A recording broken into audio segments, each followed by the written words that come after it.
Wow, bro. I didn't know that. I've Yeah, always me called you Matt Simmons. Well, we're live.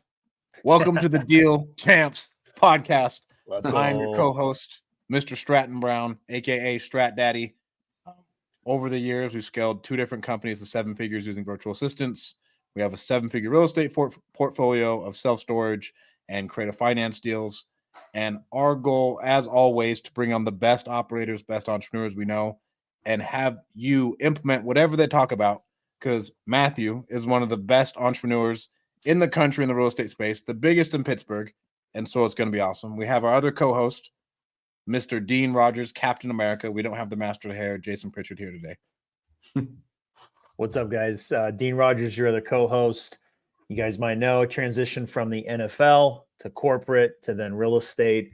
Been investing for over a decade now in Central California, done over 600 deals, rental portfolio of almost $10 million, taking down a handful more rentals this month. So getting close to that 10.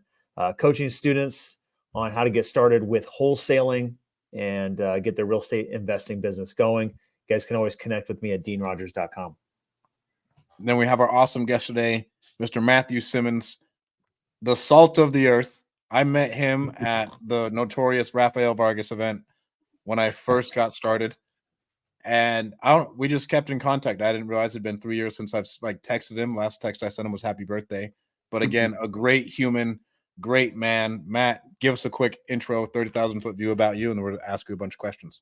Yeah, thanks for having me. So, like you said, I'm here in Pittsburgh. I've been at this, I guess it's coming up 4 or 5 years now. I got a really quick start. I had sold a health club that I owned for 16 years and then started a bathroom remodeling company, and I sold that. And we were doing like senior bathtub remodeling, walk-in tubs, walk-in showers, like one-day bathroom remodeling. So I sold that and was kind of looking for something to do. I was watching YouTube. I'm sure you guys know who Max Maxwell is, but he was my guy back in the day. I was watching his vlogs, and this is when he was first getting started, and he was talking about deals more so than politics and some of the other stuff we're getting into now. But I was a huge fan and learned a ton from him. And so I was like, well, shit, I mean, this kind of suits my personality. It's sales, it's marketing. And I was, I was doing some in-home sales through my business. So jumped into it really quick. I mean, I started direct mail in January and in March. So when when I started getting calls, the deals closed in March. We did $100,000 in March, just a one-man show, and went on to do $1 million that first year. And kind of the rest is history. Now we've built up a team and we have a real business, but just started off as a one-man show, but got a really hot start. I had money to spend, and I was a good closer in the house. So I had a lot of advantages kind of coming into this thing. Yeah, I want to talk about the 16 years of entrepreneurship before that. Really, I think, probably set you up for the amount of success because you already had all the tools in the tool belt. It just had to pivot them. I did. It's interesting that there was a period for about 1 year before I started marketing for wholesaling that completely changed my life. Honestly, the 16 years leading up to me dropping that marketing, I was kind of a joke. I was successful despite myself. On the outside, I think people viewed me as being very successful because I owned a gym. I had the cars. I had what people would probably perceive to be a pretty cool life. But honestly, like, I knew I was underachieving. I knew I was leaving a lot in the gas tank. I wasn't proud of myself as a father, as a man, as a son, as a brother, as a friend. There was a lot I was leaving to be desired. And so when I sold the bathroom remodeling company, I was trying to decide what I wanted to do. People kept putting me out of business, essentially. I sold both of those businesses. And my wife was like, why don't you take some time and really think about what you want to do? I hadn't read a book at that point. I was old, like I was in my mid 40s. I hadn't read a book at that point since I dropped out of college. And I was like, you know what? Let me try to read something and see if I can find a path to some peace that way. So, of course, I read Rich Dad, Poor Dad, and I was like, oh, okay, this is kind of something interesting, which took me down this path of 12 months straight of working on nothing but personal development. literally in my mid 40s, I was in a position where financially I could do it. And we're talking podcasts, books, you name it, masterminds. I poured myself into personal development. And when that 12 months was up, it was January. It was December, excuse me. I saw that video from Max Maxwell, which is when I identified real estate is definitely my thing, and specifically wholesaling. And January 1, when I dropped the mail, dude, I was already on my way. I think so many of these young men and women are trying to figure themselves out and get their shit together simultaneously to trying to launch their first business. And you guys know how brutal it is. If you're a mess and you're going to start cold calling, you're going to start door knocking, like the chances of you being able to hold it together through all of the pain that you're about to go through are slim to none. I was so poised and ready for success by the time that first mail hit that I had a huge advantage over everyone else. What was the best piece of personal development that you went over? Like what author? I love Bob Proctor, and like I love old school Ed Milet. So like, what was like your best one that you liked the most and resonated the most with you? Yeah, I would say Ed Milet for sure. But you know what it was for me? It was less real estate stuff. Ed Milet was good, but what's the Hal Elrod? What's the morning book? The Miracle Morning. So the Miracle Morning for me, dude, I was because I had the gym and I had employees. I was the kind of guy that would like legit, I would go out, do my thing, whatever. Or even if I didn't, I would get up at 10, throw some sweats on, go to the gym, go literally like, I don't know what I was getting my car washed, just goofy shit. And I really didn't have any direction. And when I read that book, I started getting up at 5 o'clock, which I now get up at 4 o'clock. And I've done that hundreds of days in a row through COVID, through surgeries, through broken ribs, you name it.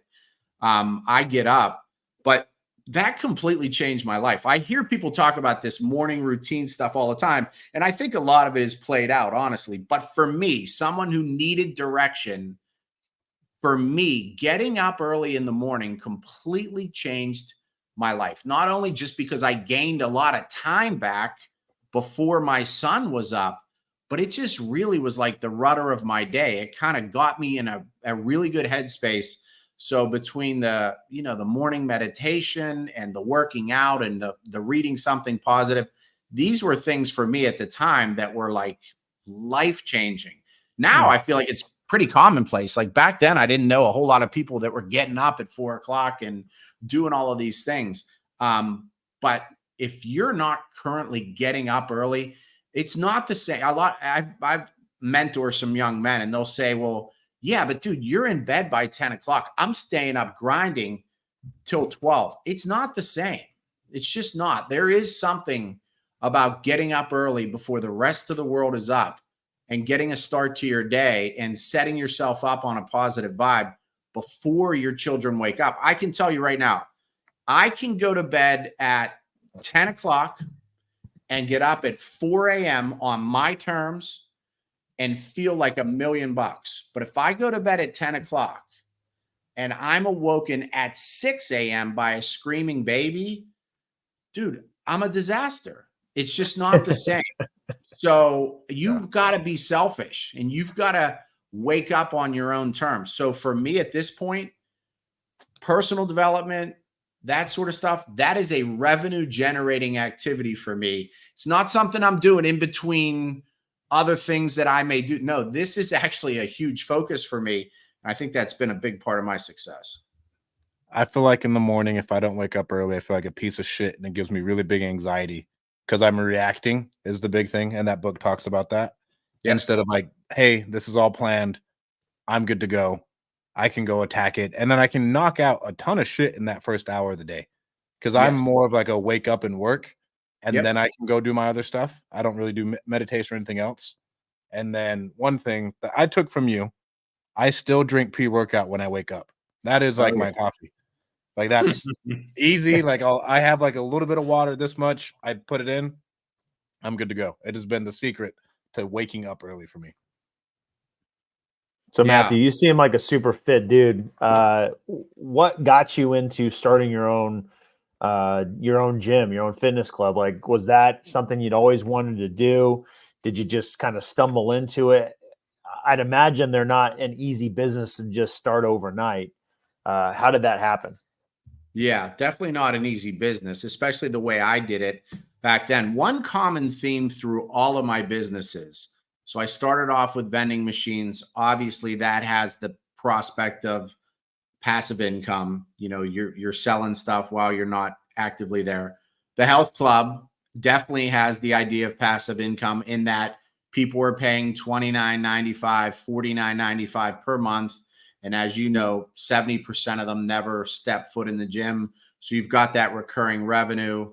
And then from there, the bathroom remodeling company, the reason I was even able to sell that as a viable business was I had a bunch of contracts with the state, and they were just basically faxing me over deals, jobs to go and do. But with the gyms, I think I was just always drawn to something with recurring revenue. I had read some things that talked about it. Obviously, fitness was a passion, but I was just drawn to the idea of recurring revenue. The gym itself, though, was a brutal business because unlike the gyms now, where there's minimal staff, they're open 24 hours and there's a key, whatever.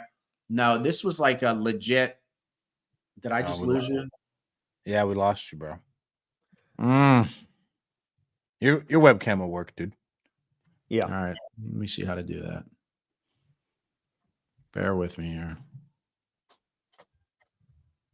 All right, talk about this. I think wholesaling is the worst type of recurring revenue business ever invented. I prove to differ. I mean, there is, unless you do it Dean's model, and I really like Keegley because the recurring revenue model is you have a bunch of people bringing you deals. Wholesaling, that client, their lifetime value is what that one deal is, and there's nothing else left. There is no recurring revenue, and it's essentially all project revenue. What are your thoughts on that? Hold on. I'm sorry. Do you want me to pull my camera up? Yeah, hit that settings button if you see that. What? Okay. Sorry. Settings And then on the you'll go bottom. Hit camera. Okay. There we go, baby. There we go. There we go. Yeah, I would have to disagree with you there, sir. Yeah, let's put Stratton in his place. Let's tell him. Yeah, it sounds like you got a shitty model if you're not having recurring revenue with your wholesaling. No, mine's very predictable. I mean, we have a system now where I know, unlike people who are doing flips in any other model, I know within a few percent essentially where I'm going to finish up this month, where I'm going to finish up this quarter, and where I'm going to finish up this year. It's pretty much a ratio based on my marketing spend. So for me, I can count on a certain number of deals every month because I know we're going to spend the money on marketing. I got my KPIs dialed in. If I spend $100 grand in marketing, I'm going to get this many leads. I'm going to get this many appointments and this many deals. And I know my average deal size is $18,000, and I can count on that month over month. Does it vary? Of course. Sometimes there are disappointing or even surprising months, but for the most part, I'm pretty dialed in and I have a really good idea of what it's going to be. Also, I'm not doing it. So it is passive in a sense. I manage my COO, but beyond that, I'm not actively involved in even managing the reps at this point. So it's pretty passive. It has allowed me to go on and start some other businesses and focus on my portfolio and do some other stuff. What's your reasoning, Dean? Why it is passive? Why it's not the worst passive? All the same reasons Matthew said. I mean, I didn't say passive. I mean, it's a passive business. But it is like it is contracts. true in that you need to have the next deal to continue feeding your business, but that's not different than many other businesses too. Yeah, sure. A gym, you have a reoccurring subscription model, other things like that. But look, the paydays can be significantly higher. One client transaction deal that I have, our average deal size was $30,000 last year. How many subscriptions do you need to have to your gym to equal that? Yeah. But yeah, predictably, we know that we're going to have 10 plus deals every single month because we continue to do it for the past 3 years. And March had our biggest month ever of 22 deals under contract. And that just came down to better training. I sat down at the beginning of March and realized as a leader I needed to do a better job, and as a result, we got better results. I'm here in the office right now doing some more training, and it's because of the results I saw from March. So yeah, it's very predictable. I'm not doing any of the work, taking any of the calls. I'm very hands-on because I choose to and like to, but I also at times completely take my hands off as well, and it still runs. So I love it. Real quick, Matthew, sorry, I'm gonna No get it worries. right, bro. How long did it take you to build it to this? When I met you, you were like going, but you weren't this big. Like you were still No. one of the top dogs, but you weren't this big. Yeah, no, this is last year was the first year we ever did 300 deals. We'll do that again this year. But I would say before that, we were in the low twos, mid twos. But we started off. So my first year was just a one-man show. We did about 100 deals. And then from there, we just gradually built it up. So I'd say from day one until now, we're probably looking at about 4 years, 4.5 years. And it could have been quicker. I was a little hesitant to, pour gasoline on the fire in terms of marketing and hiring because my profit margins, frankly, were so good. I just, I still see that to this day. I mean, my margins are really good at the size I'm at. And if I wanted to scale, that's going to mean shrinking profit margins for me. And unless it nets a significant amount more, I don't necessarily want to do that. So I don't want to say content because I firmly believe if you take your foot off the gas and you're drifting, you're only going downhill. But I'm also not in a growth mode where I need to do more. I think if we can go deeper where we're at, focus on bigger spreads and higher closing percentage, I think we're good. Well, and I think if you do commit to going bigger, you have to commit to 2 years of significantly lower profit margins to hit where you want to be. And it Makes sense. it's going to be a lot more people, in my opinion, like to get there. And is it really worth it from what I've seen? Yeah. Where did you find your COO? He was actually a friend from the gym, and he owned a construction company. He owned a property management company, and he had a rental portfolio. And crazy enough, he's a Carnegie Mellon guy, played football there. And we were just chatting the one day, and I said, dude, you know what I need for a COO? I need someone like you. If you ever meet anyone like yourself that's not already an entrepreneur, that's not already got a portfolio, that's not got a property management company and a construction division, do you know anybody else like you? And crazy, the next day he called my wife and I, and he was like, I've been thinking about what you said, and I feel like I'm limited on how long it's going to take me to build my portfolio because I don't have any deal flow like you have. So if you can help me build my portfolio, I'd like to come on board and be the COO of all of it. So the Fifth Avenue Property Group, which is my company, the construction division, which he had already built, and the property management. So now we have all three in-house, and it's been a godsend. What?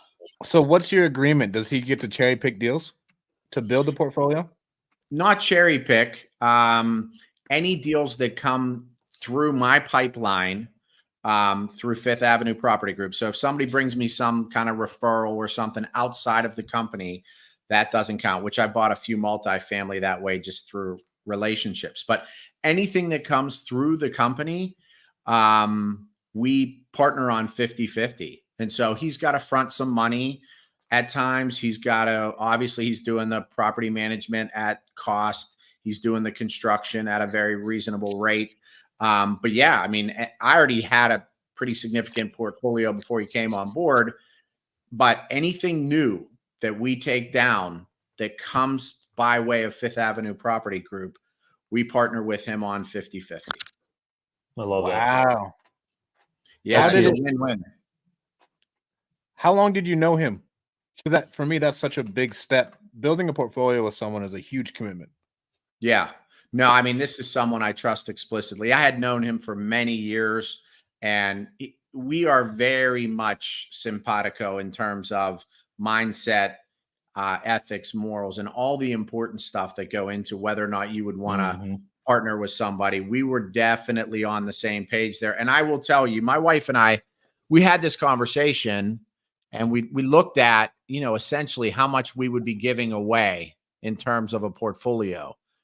And this is probably not a common opinion from most of your guests, but personally, I like rentals. I got a shit ton of them, but they drain your business and they can really sap your cash flow. And so for me, I basically said, okay, if this dude's going to get us to several $1 million a year profit on the wholesaling side, I'm good. Give him 50% of the rentals. I'm not going to lose any sleep over that because I'm going to bank so much cash that I'll be in a good position regardless. So he's been able to grow my business immensely.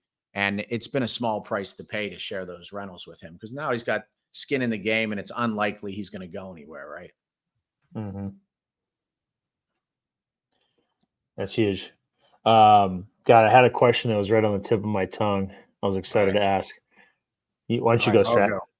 So and that is a really, really big thing to go over in the wholesaling space. And you're buying rentals. I was in a mastermind earlier today, and they were talking about, you can go buy all the rentals in the world, bro, but you need influxes of cash. You need the for cash. that rental portfolio.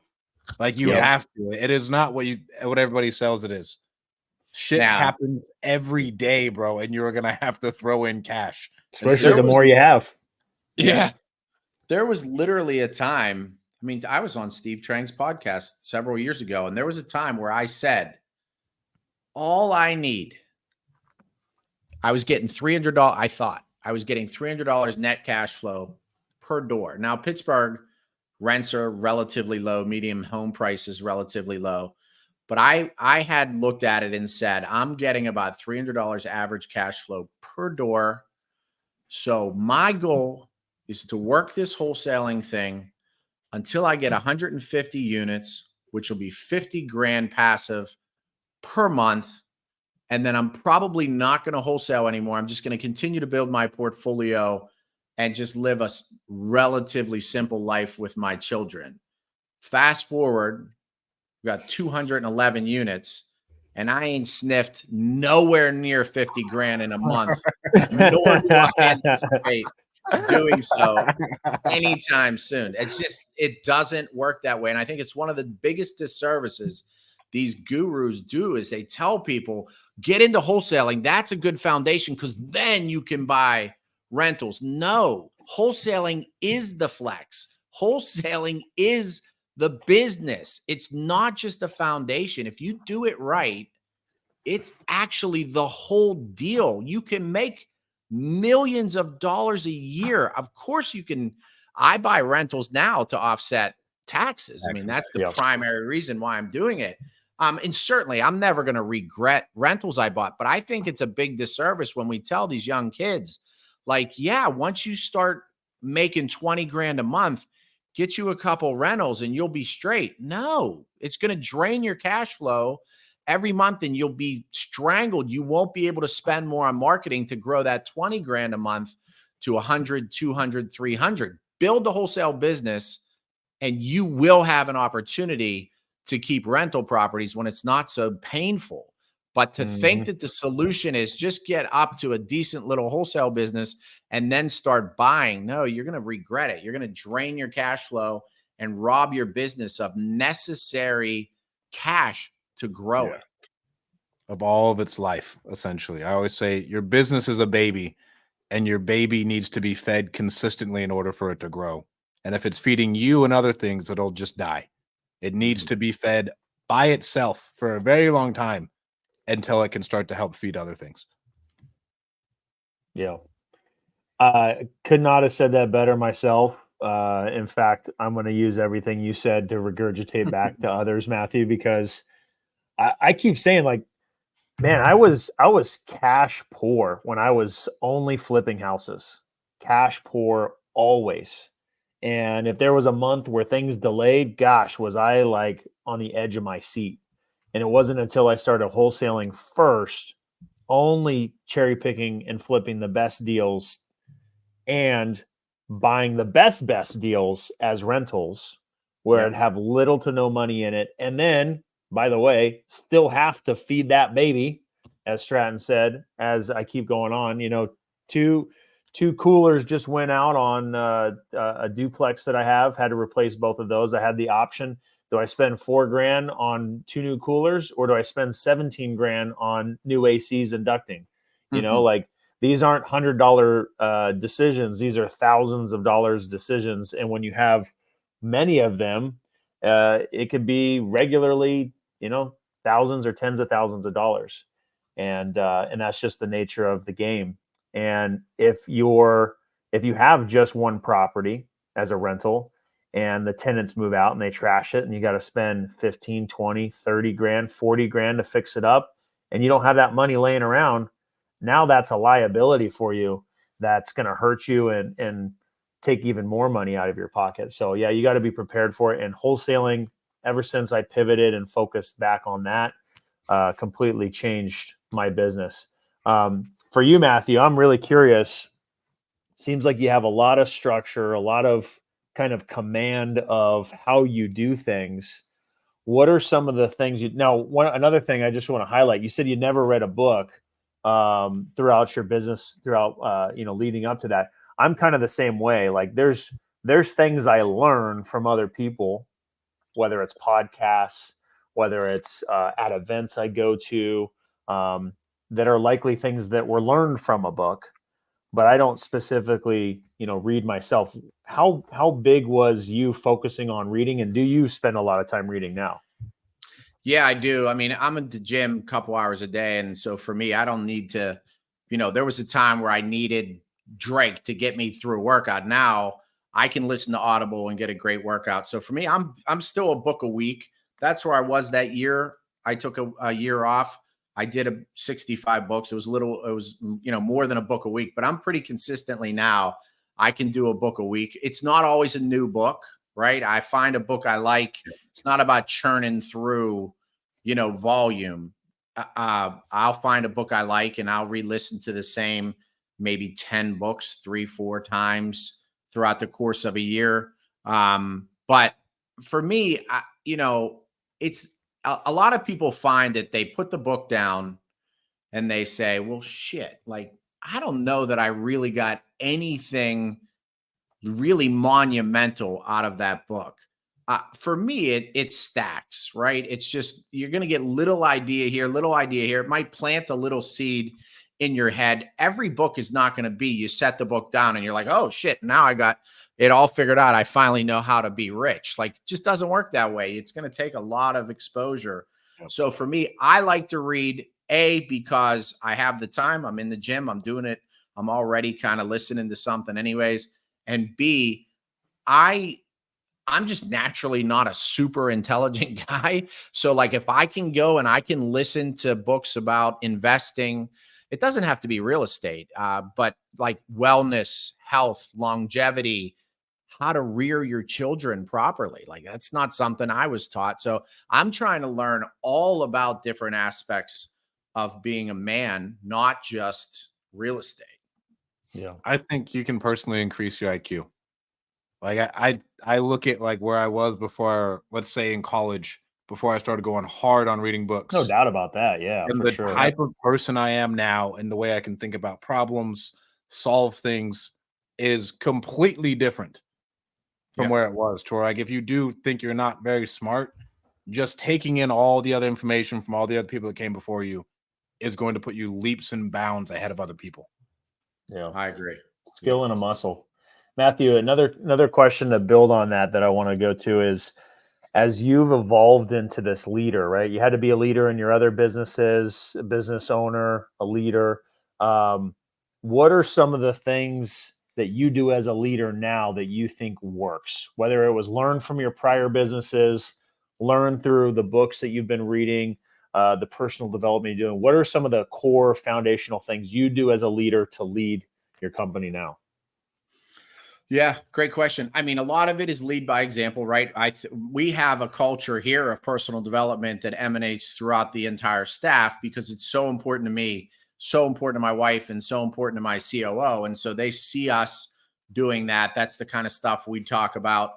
The most important thing that I've done as a leader, it's very, very obvious, and that is I've tried to find a way to find financial freedom for every single person on my team. My team has rentals, right? That's how you get people to buy into what you're trying to do. As you know, I mean, Stratton, you kind of alluded to this earlier. Wholesaling is a grind. And if your acquisition reps and your leads managers are starting over every month at zero and they feel like they're just making you rich, there's not enough money in the world you can pay them that's going to keep them plugged in my estimation. What we've done, which has been huge, is we give these people opportunities to keep deals. We hook them up with financing if they need it. We obviously have the property management, we have the construction, we have the deal flow. So to me, if I have an acquisition rep that's making 200 grand a year and she's keeping 3 or 4 rentals a year, but she could go and work as a pharmaceutical rep and maybe make more than that, but they're certainly not concerned about her financial freedom. There's no retirement package they're giving her that's going to set her up the way I am. And so what we do in our meetings is we talk about, what's your freedom number? How much do you need to make in order to be able to invest more? How many rentals over the course of your life do you need to have? What are your investments? Have you, do you have a will? Have you done your health insurance? Like for some of these young men that have kids, really investing myself, because I'm not doing the deal underwriting anymore. So now I'm just pouring into these younger people. I'm almost 50. I'm pouring into these people with experience from my life that says, like, man, I wish somebody would have grabbed me when I was younger and been like, dude, you don't have a Roth 401k. You don't have any health insurance. And you've got literally, I didn't have health insurance. You got a family. You don't have life insurance. Some just basic life skills that I just lacked. I've really poured myself into these people, and, it keeps them around. They feel like I genuinely care because I do. So it's been good. That is like the epitome of servant leadership, in my opinion. It's amazing. What are your keys to building culture too? On top of that, like what are you guys consistently doing as far as rituals, routines that have become like staples to keep that culture going? Yeah, that's good. Every Friday is big for us. So it's just a different vibe on our Friday call. So Monday through Thursday and then Saturday morning, we're talking about deals. We're talking about, why didn't this one close? We're still waiting on the POA to be signed. Or why didn't you get this one signed? You said you were signing on Monday. The DocuSign didn't come through yet. And I'm listening in on those calls as my sales manager and my COO kind of navigate through that stuff. But on Friday, which is the call everybody looks forward to, we pick 2 people and we do a deep dive on their finances, basically. And they have to be an open book if they want to participate. And who wouldn't want to participate? Because I'm pouring myself into these people, not just with my time, but I mean, I'm giving them discounts on deals. I'm helping offset the entry fee by matching some of that. We're holding a certain percentage of their commission in escrow, and then I match it. The one dude, he was making 150 grand a year driving a Maserati, and he had an opportunity to keep a rental. It was his first one. He was 22. He was all excited. It was a great deal. And the HUD came back and he was like, bro, I got to bring $8,200 to closing. I'm like, yeah, it's a $200,000 duplex in the city. It's going to double in value over the next 5 years. He's like, I don't have $8,200. I'm like, holy shit. Okay, so let's talk about this. What are you doing with your money? You got a Maserati, but you don't have $8,200. So we start walking through this. So what we've done now is we take a percentage of their commission if they elect, and we hold it in escrow, and we match up to a certain amount, and that money stays in escrow until they get a deal. They pick a deal, and now they can deploy those funds. They don't have to worry about draining their checking account to close on a rental. They're not going to miss out on any rentals. So Fridays, we talk about finances. We talk about how much you got in savings. I know you said you were going to, open up that index fund with Vanguard. Did you do that? Where are you putting your money? How are you, did you do this? Did you do that? And sometimes it's, did you file your taxes yet? Like with some of these dudes, that's literally where we're starting. So we walk through that stuff on Fridays. 2 people are in the hot seat, and we go through their finances and we help them. And then we rotate through. So we've got 14 employees. So basically every 2 months, because we always miss a week here or there, every 2 months you're in the hot seat, which means 5-6 times a year, we're doing a deep dive on your stuff, and we're taking a look and seeing what we can do to help. Up to how much do you match that commission? That's insane. I love that. $7,500, because we found our average entry fee was right around 15. So we tell them, you put in 7,500 in escrow, I'll match the 7,500. And so most of them all have at least 15. Some of them continue to put it in without the match, but most of them all have at least 15 in their escrow ready for their next deal. They're making a lot of money, so they can bank that money in escrow pretty quick. What's your what do you pay your sales reps for commission? So we do straight commission, no salary. The average on the deal size, it's a sliding scale essentially based on deal size, and it increases, the percentage increases as the deal size increases. So it starts at 10%.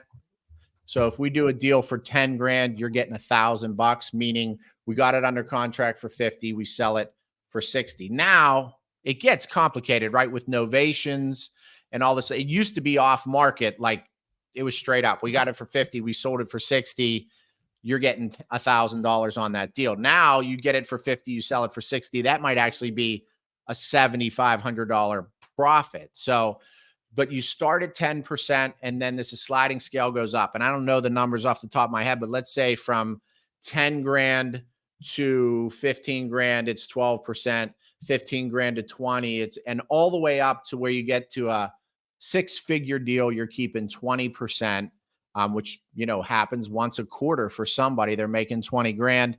And that's it. And that typically works itself out to, depending on the rep, anywhere from 150 to, I think my best rep will do she'll do high 200s this year. So it's a good salary, or it's a good pay, plus they're keeping rentals. So these folks are pretty plugged in.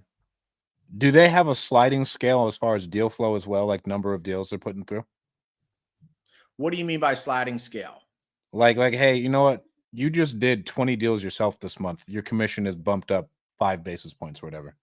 No, they do get a bonus if they have, what is it? If they have, my wife would know better, but I want to say if they have 10 or more deals close in a month, they get an extra couple points. And then my sales manager is getting a 2% kicker on everything that closes beyond hers.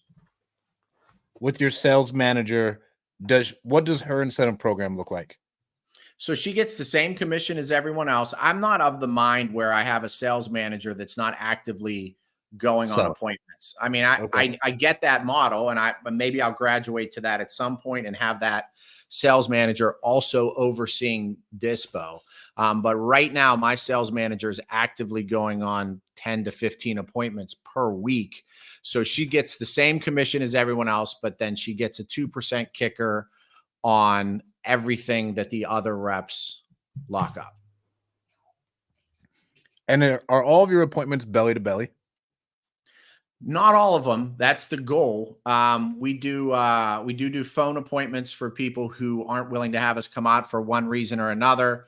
But we're able to convert about 40% of phone. So if the leads manager can't get in person, they schedule phone. But we find that once the acquisition rep gets on, they're able to convert 40% of those phone appointments to an in-person. So we're really trying to get everything to in-person. Have you split tested like your belly to belly versus trying to do it on the phone to like, it's a no brainer. If we go out there, it just makes way more sense financially.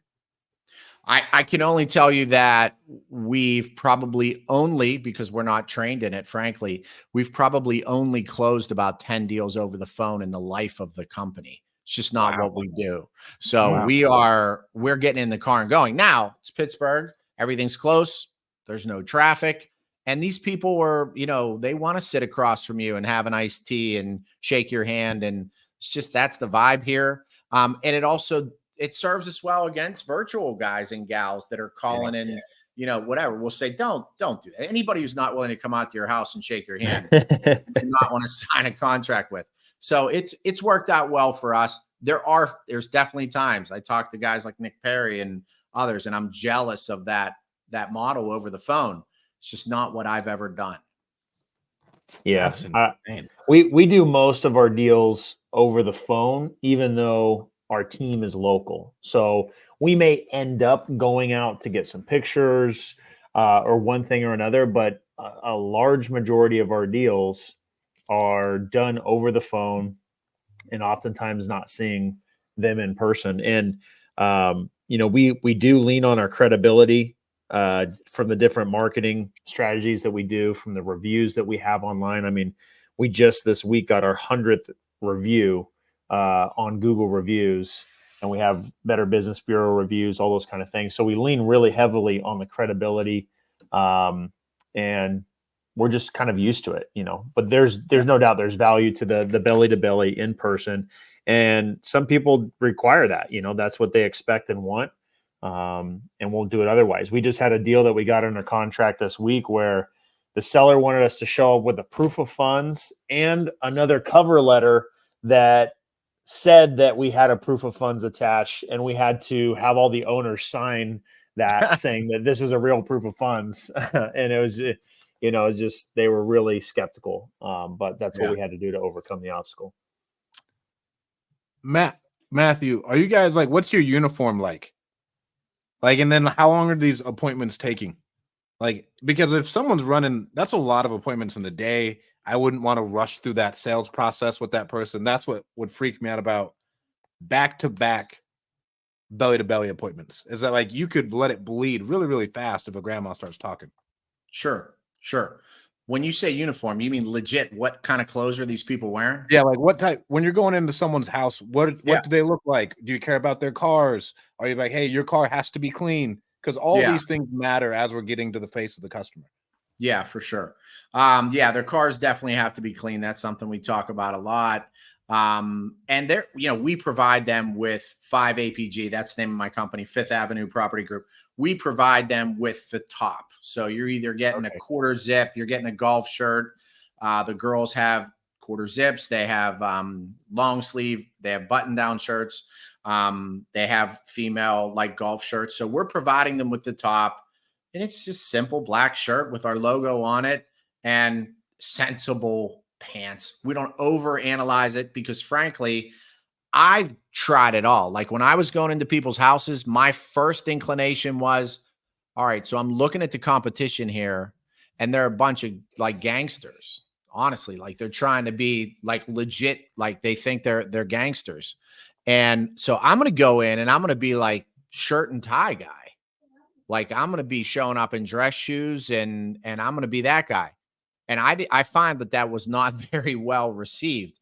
There was a certain sample of people that respected it, but for most of our customers, that you want to mirror what your customer is like, and most of our customers are not shirt and tie guys. So for me, I think of it as a high-end contractor's coming out to give you a price to build you a super expensive deck. What's that dude going to be wearing? That's kind of what we try to wear. Yeah. Oh, I like that a lot. All right, I have more questions. What are the new businesses you've been starting? Village Buggy. That's what I'm most excited about. So I don't know what it's like where you all are at. I'm sure there's a lot of sunshine, but here in Pittsburgh, we don't have a ton of sunshine. But where I live in particular is a village called Swickley. It's perfectly flat. It's like a grid, and everything's 25 miles per hour. You can walk, you can bike, you can ride your scooter, whatever, to restaurants, the gym, school, YMCA, the whole 9 yards.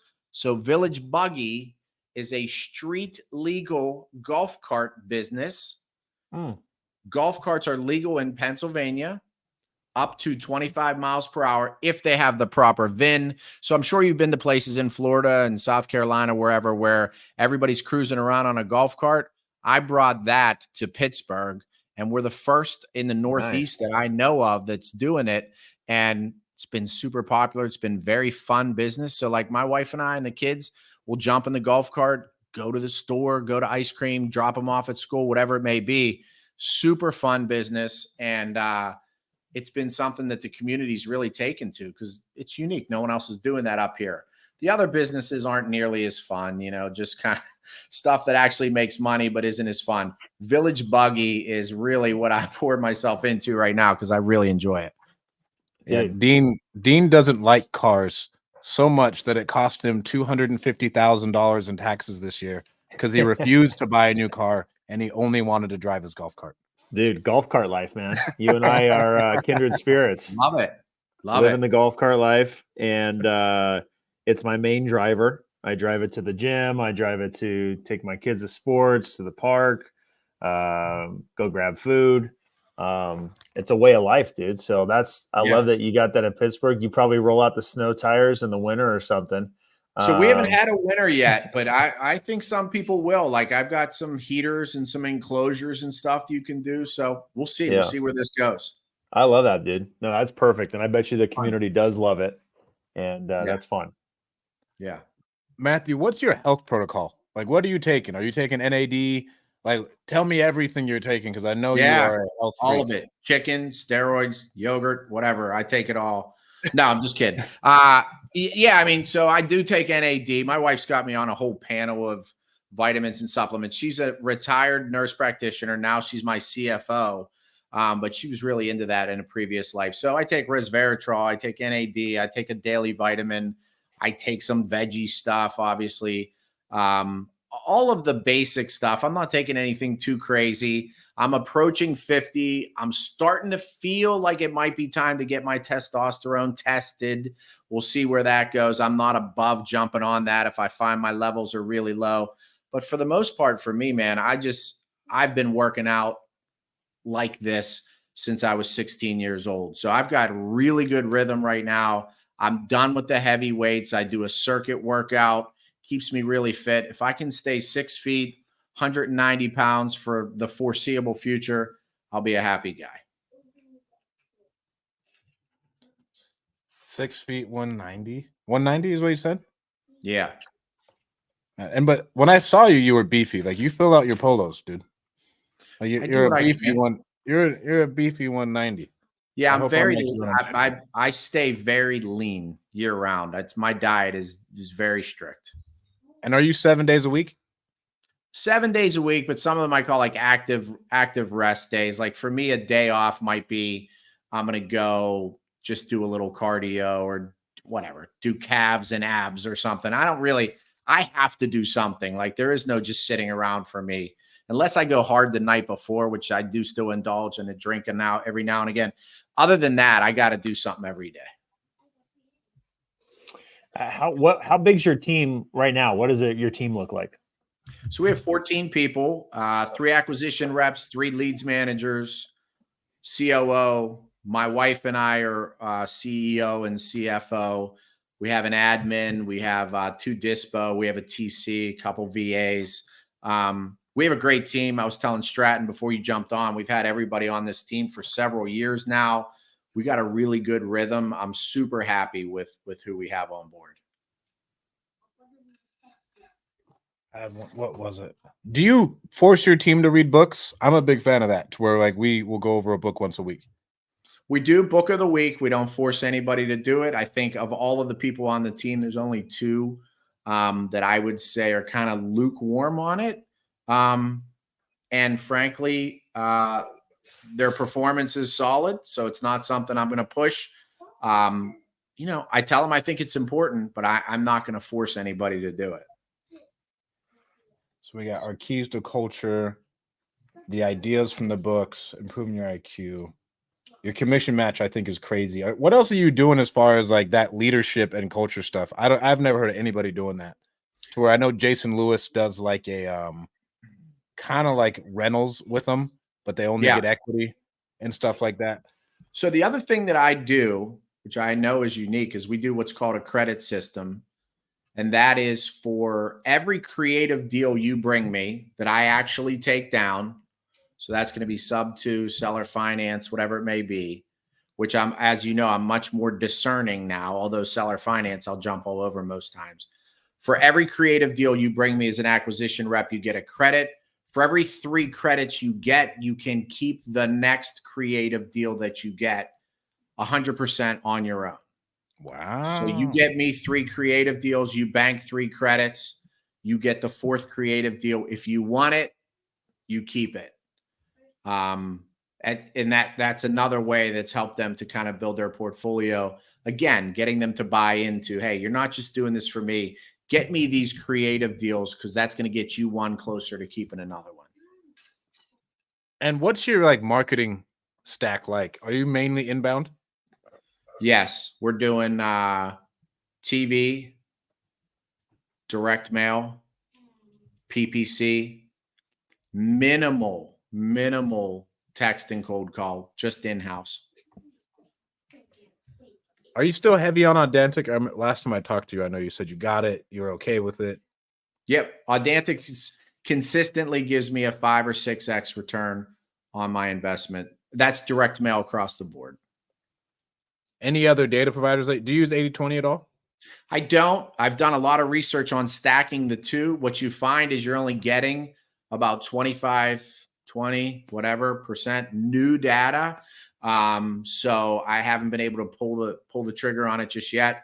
At some point, we are going to, if we want to grow, we're going to have to look at another data provider because kind of maxed out on PPC. I could always do more in TV. It's an election year. I'm not in any hurry to do that. So I'm relatively limited unless I'm going to go with a lot of outbound. A new data provider is probably on the horizon for me. Do you think you get a good yield on TV or do you think it's better for branding? Me and Dean talk about this all the time.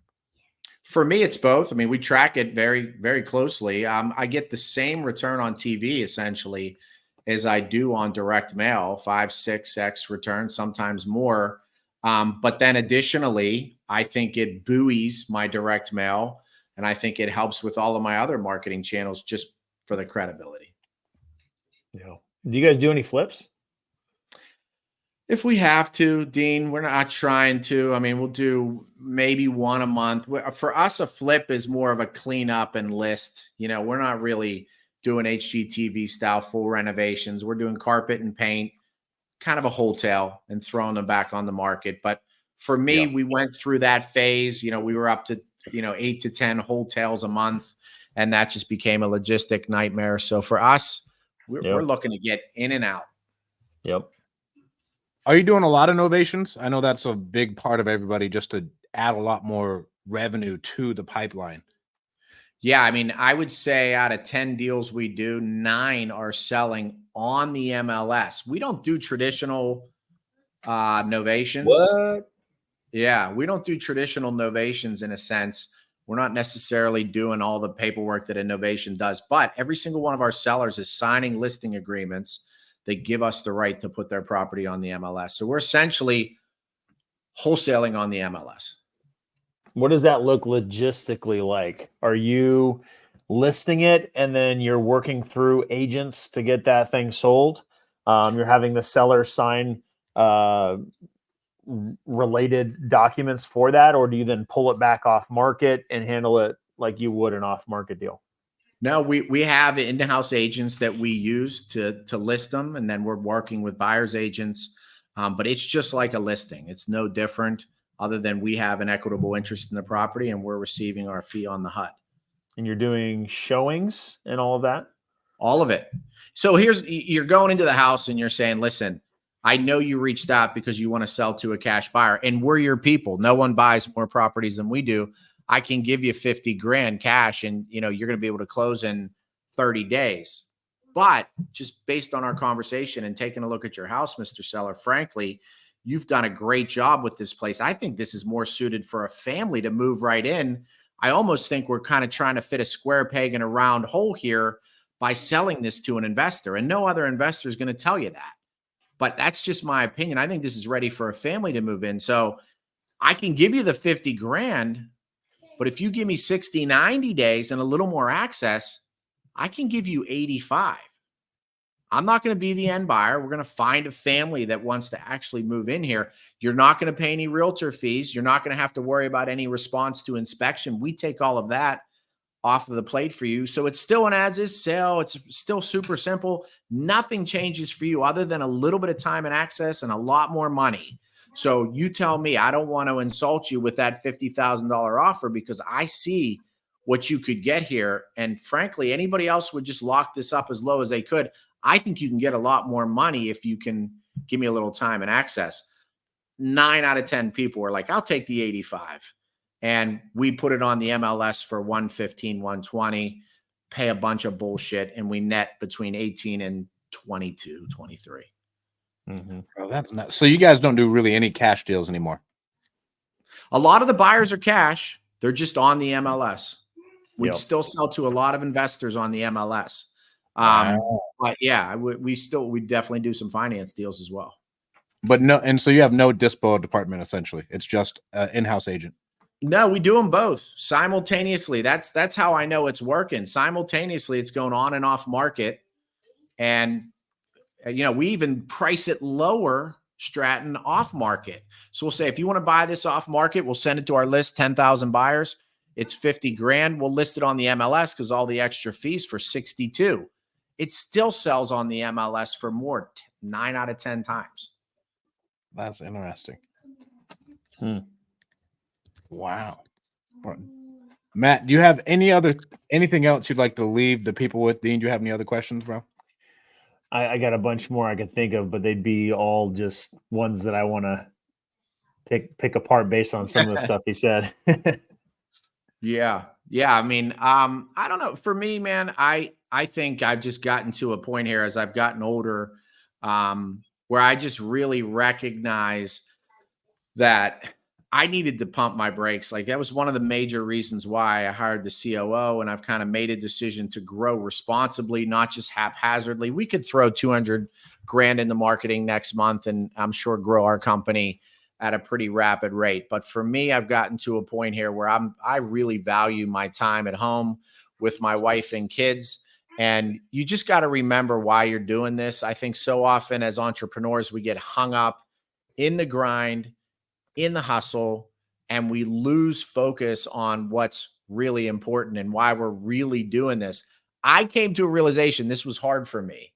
When I met you, Stratton, I would have told you I'm going to be the next Grant fucking Cardone. I'm going to change the skyline, bro. I'm going ham. I'm going to have thousands of rentals. I'm going to have no, that ain't me. Like, I've come to a realization that it's okay to not have that as a goal. Like, I'm looking for, people say like, I don't know how anybody could ever retire. No, I could. I mean, I could wrap my head around that. Like, I don't need to be that guy anymore. If I get to a point where I feel like I can just hang with my family, I could be content every day hanging with my family. And so that was hard for me because I had built so much of my identity around entrepreneur grind. I'm about to be a king. I'm building an empire. And then I'm like, well, wait a minute. Like, for who? Who am I doing that for? Like, I got everything I want right here. And it doesn't mean I don't have ambition. It doesn't mean I don't want more. It just means it no longer defines me. Bro, I love it. Thank you so much for coming on, Matthew. You've been an awesome guest. For those of you guys, you should go back and listen to this 10 times as far as like business building, scale, culture. I think those are the most important parts after you start doing a couple deals. Thank you so much for coming on again, Matt. And for those of you watching, we have the Deal Champs Summit this Friday and Saturday. You do not want to miss it. It's going to be awesome. We're almost sold out, which I'm super stoked about. It'll probably be sold out within the next day or so. And again, guys, thank you so much for tuning in, and we'll talk to you soon. Peace. Thanks, guys.